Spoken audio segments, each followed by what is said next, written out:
بسم الله والصلاة والسلام على رسول الله. هنتكلم دلوقتي عن مشكلة النويز اللي بتحصل دايما في الفي راي وازاي ممكن نعالجها. بشكل عام هنعمل هنقول ان النويز بيبقى ليها ثلاث مسببات: جزء من الشادوز وجزء من الريفليكشن او الريفراكشنز.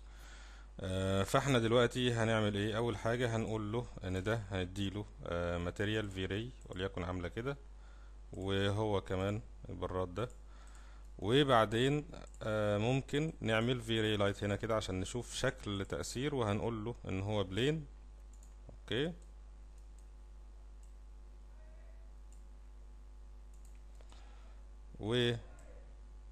وهنعمل ده كده، نحركه هنا ونقف.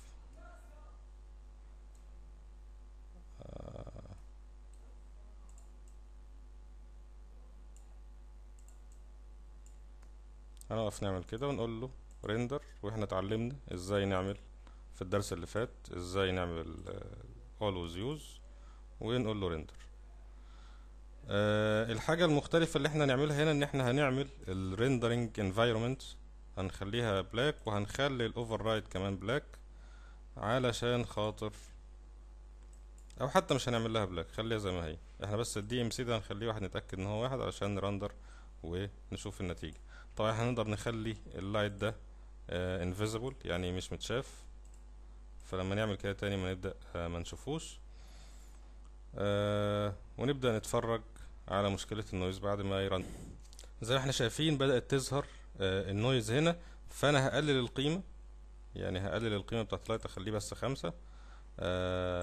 هخلي يعني هقلل قيمة اللايت، بس يعني دلوقتي هقلل السب ديفيجن ان اخليه 32 مثلا، ونعمل ريجون.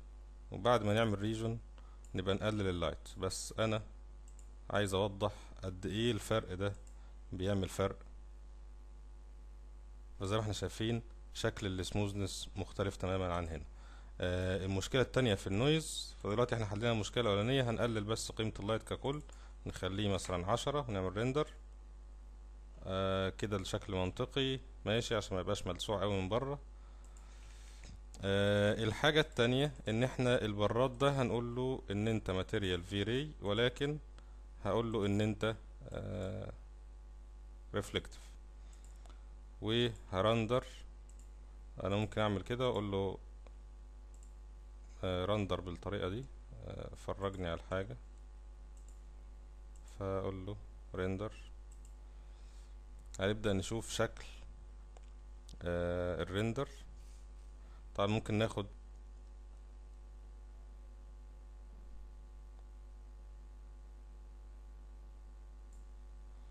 بيرندر كويس، مفيش اي مشكلة، لكن ممكن اول ما هزود القيمة دي، يعني دلوقتي انا خلاص معلي قيمة الاضاءة ل 32، فكل الدنيا مظبوطة، ولكن في مشكلة هتبدأ تحصل لو انا قلت له ان الريفليكشن يا جلوسنس ده 0.7 مثلا، وهبدأ ارندر. ودي درجة اللمعان، ولكن درجة اللمعان بيوازيها درجة ضبابية للريفليكشن. هو بيعمل ايه؟ بيبعثر الاشعة، يعني بدل ما الاشعة تبقى مركزة بتبقى مبعثرة. فبدل ما الشعاع اللي بيبقى ساقط بيرجع شعاع واحد، لا بيرجع اكثر من شعاع، فيبدأ يعمل له سكاترنج على السيرفس، فيبدأ يعمل نويز.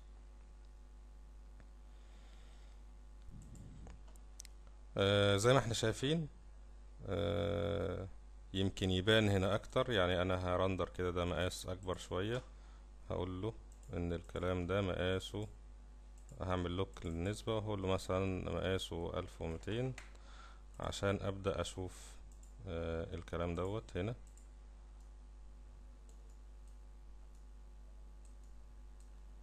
وهعمل فيو واقول له ريندر. طبعا زي ما احنا شايفين الريندر بياخد وقت، ما دام عليت قيمة اللايت السب ديفيجن خليتها 32، ده هيخلي اللايت هيعلى، ولكن ده مهما كان ارحم من الطريقة اللي هما بيقولوها في الفي راي، ان انا اعلي قيمة الادابتيف دي ام سي ل100، او في السيتنج في طريقة كده ان انا اعلي كل سب ديفيجن اضربها في مضاعفات، ودي طبعا طريقة صعب ان هي اتعامل معاها لانها تاخد وقت طويل جدا. لان هنا اقدر اتحكم، لو انا عندي لايتنج بس فاقدر اعلي السب ديفيجن بتاعت اللايتنج، لو انا عندي ريفليكشن بس فاقدر اعلي السب ديفيجن بتاعت الريفليكشن، وهكذا. لو عندي مثلا جلوسنس على الريفراكشن فاقدر اعالج المشكلة بتاعت الريفراكشن بس، وهكذا. فانا زي ما احنا شايفين يمكن هي برضو لسه ما بنتش قوي. طبعا انا هعلي ده، اخلي السيجمنت بتاعته 12 عشان بس يبقى شكله فيه سموز، وهحط واحد تاني قصاده هنا كده،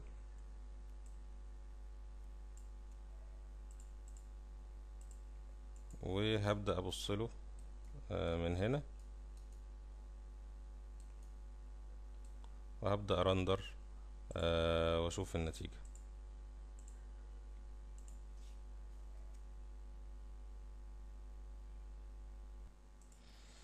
زي ما احنا شايفين دي النتيجة بعد ما خرجت. طيب لو احنا زي ما احنا شايفين عندنا مشكلة في النويز تانية هنا، فالمشكلة دي ملهاش علاقة بالإضاءة.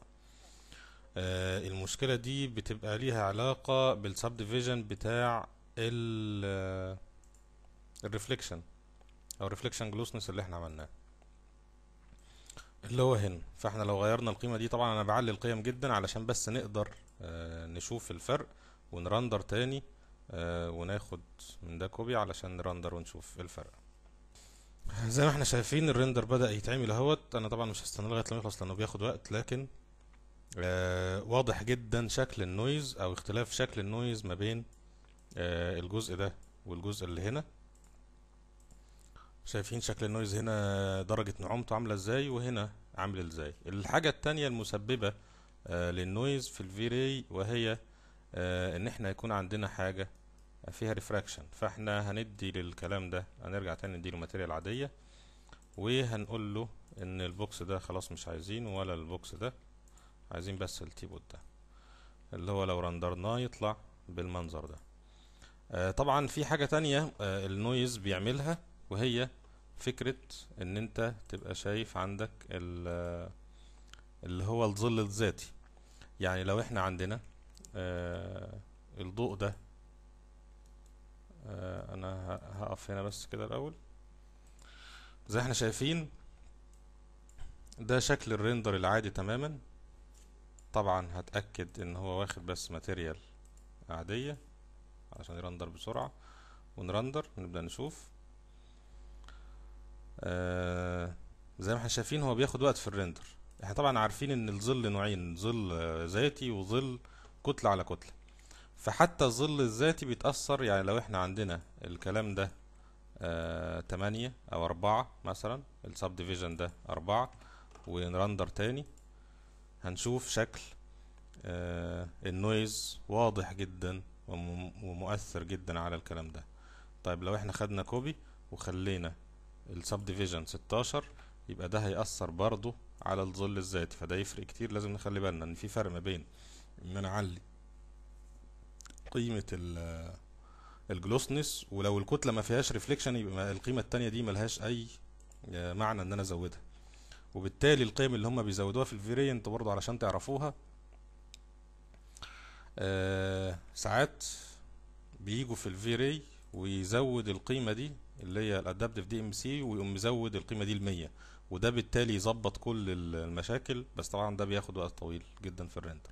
وساعات ممكن يكون الريفليكشن اصلا بعيد، او الحاجات اللي فيها ريفليكشن بعيدة، فلما بيكون ليها ريفليكشن جلوسنس اصلا مش هشوف فرق النويز ده، فما فيش داعي ان انا ازوده. الحاجة التانية، الحركة التانية اللي بيعملوها، وان هم يضرب القيمة دي في مضاعفات الجلوبال سب ديفيجن مالتيبلاير، انه يضرب ده في مضاعفات ويقدر يحدده. يعني مثلا يقول يضرب في 3، بس احنا عندنا كل القيم بتبدأ ب8، فيضرب في 3 بس ما تزيدش عن 16 مثلا، او ما تزيدش عن 14. في ناس بتعمل كده، وفي الحالتين ده بياخد وقت طويل جدا. لكن لو قدرنا نفهم النويز اصلا ايه اللي بيسببه، كل جزء فيه لوحده، ده بالتالي نقدر نوفر وقت طويل جدا في الريندر. وبعدين انا ما زودش اصلا نويز بتاع اي حاجة غير لو احتاجته. فده الجزء الاولاني، الظل الذاتي، ويمكن شرحناه في كذا اكتر من طريقة. هنرجع تاني ونقول له ان الضوء ده عبارة عن السب ديفيجن بتاعه 4، وهنعمل هنا بلين. هنعمل في راي وهنرسم في راي بلين. فين الفي راي بلين؟ اهو. ممكن نرسم في راي بلين او نرسم بلاي عادي، بلين عادي يعني مش هتفرق. احنا الفي راي بلين هنديله نفس الماتيريال، ونروح عند البراد بتاعنا ونرندر تاني ونتفرج على حاجة تانية، وهنشوف دلوقتي تأثير. طبعا الفي راي ما خدش لون، فهنديله بس ماتيريال ونرندر. واضح ان الفي راي ده فيه مشكلة لسبب ما، فانا همسحه دلوقتي عشان مش فاهم ايه المشكلة، وهنرسم بلين عادي. واحيانا تحصل مشاكل كده مش مفهومة، مش وقت دراستها دلوقتي. وهنديله ماتيريال عاملة كده ونرندر.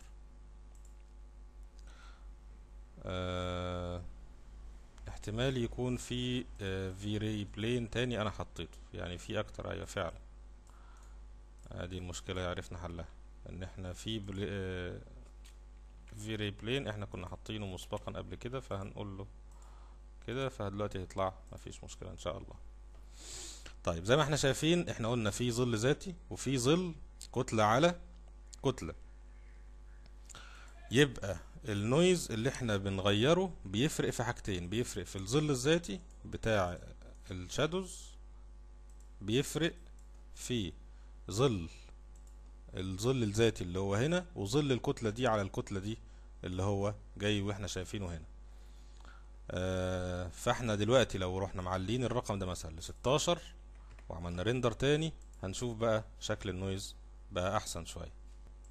زي ما احنا شايفين شكل النويز بدأ يظهر قدامنا جميل وفيه سموث اكتر. ممكن نعمل ريندر ريجون، ناخد الجزء ده بس كده ونرندره عشان نفهم عليه القصة دي.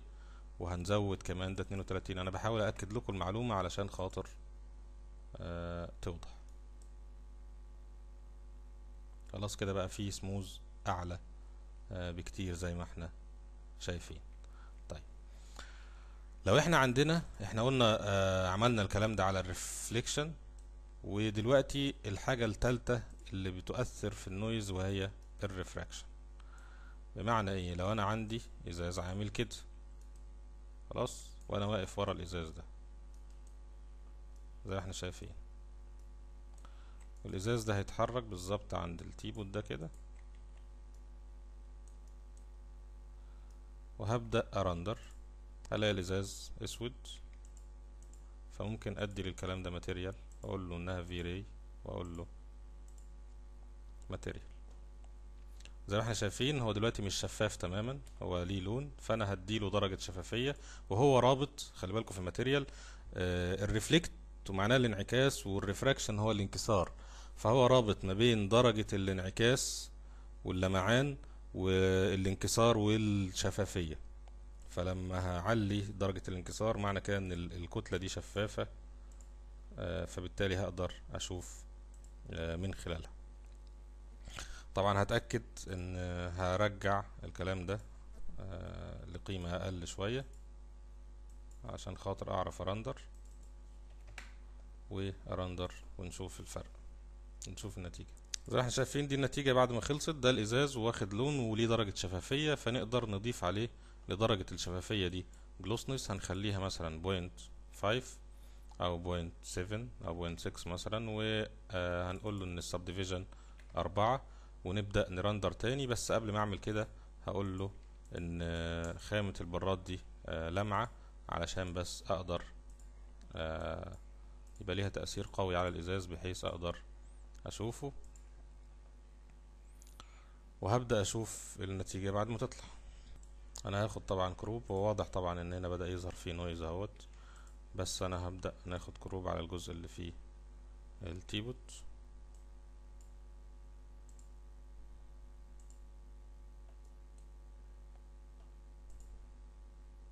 زي ما احنا شايفين نتيجة النويز هي شايفينها عاملة ازاي. ممكن ناخد كوبي ونروح على الماتيريال، وهنعلي القيمة دي بس، السب ديفيجن بتاعت الريفراكشن بتاعت الخامة اللي هي بتاعت الازاز، هنعلي القيمة دي نخليها 32. ونشوف فرق النويز عليها. زي ما احنا شايفين النتيجة بدأت تطلع، وطبعا اعتقد ان الفرق واضح ما بين آه، الجزء اللي هنا والجزء اللي بدأ يظهر هنا اهوت. يبقى احنا كده اتعلمنا ان في 3 مؤثرات اساسية في النويز. اول حاجة هي اللايت، القيمة اللي هنا السبديفيجن، ودي بتأثر على الظل الذاتي وظل كتلة على كتلة.